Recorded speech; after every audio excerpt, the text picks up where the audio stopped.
So for those people who've been living under a rock for the past, I don't know, decade, there's been an ongoing fight about same-sex marriage. And in the United States, this has most recently culminated in 2 cases being argued before the Supreme Court. And basically these are going on about Proposition 8 out of California, and the argument is whether or not, well, we're not even going to get too much into those arguments. The other one is about the DOMA, Defense of Marriage Act, which is a federal law. Now, what I'm going to talk about in this is actually a very brief overview of what I think is one of the more interesting arguments being made by some people about same-sex marriage being outlawed or prohibited. And what they're arguing is essentially that such prohibition is a form of gender discrimination. Now, in order to get into that, first I want to actually discuss what one of the central arguments has been as to why the government can even make laws about marriage. And that argument has been centered on marriage laws exist in order to encourage certain social behaviors with respect to procreation. Now, what that does is it opens up a couple big fronts. One is, well, what about couples that don't ever have children? What about couples that don't intend to have children? What about couples where it's simply impossible to have children? Well, in those cases, the only reason they still have a marriage law is to give some type of benefit to this couple. And the only reason why is because they have an emotional bond. They're choosing to do this, and it gives them certain rights and certain ways that they're ensured they'll be able to have a say in the other person's medical care, if the person can't make them for themselves, certain inheritance rights that come with them in most states, that the states have codified many, many, many benefits. And some people said, well, if you want to say you can just get a power of attorney, except, of course, no one is obligated to respect a power of attorney, unless there's some other law saying they must.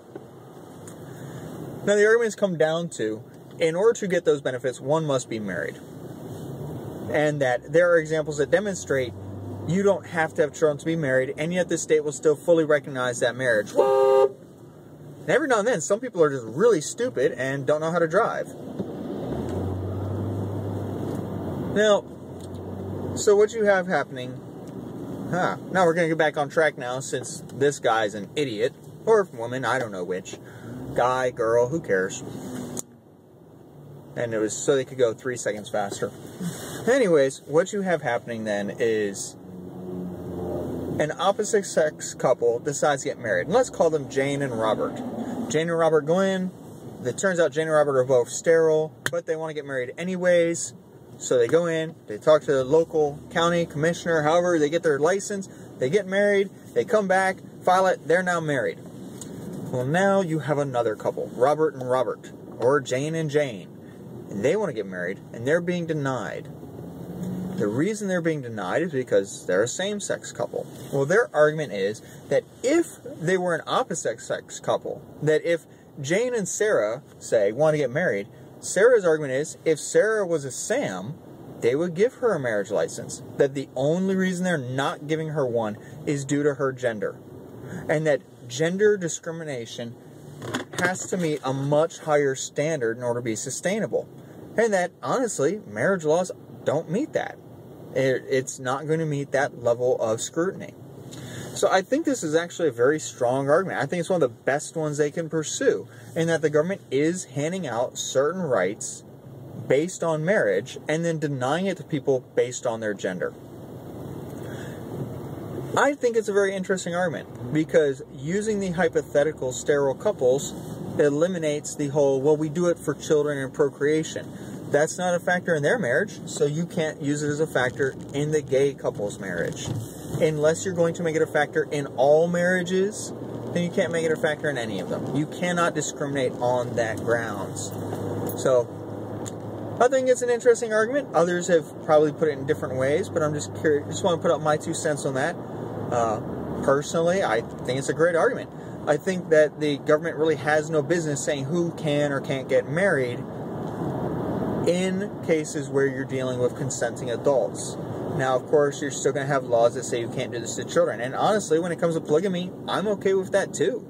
I understand that some people won't be. I understand many people won't be.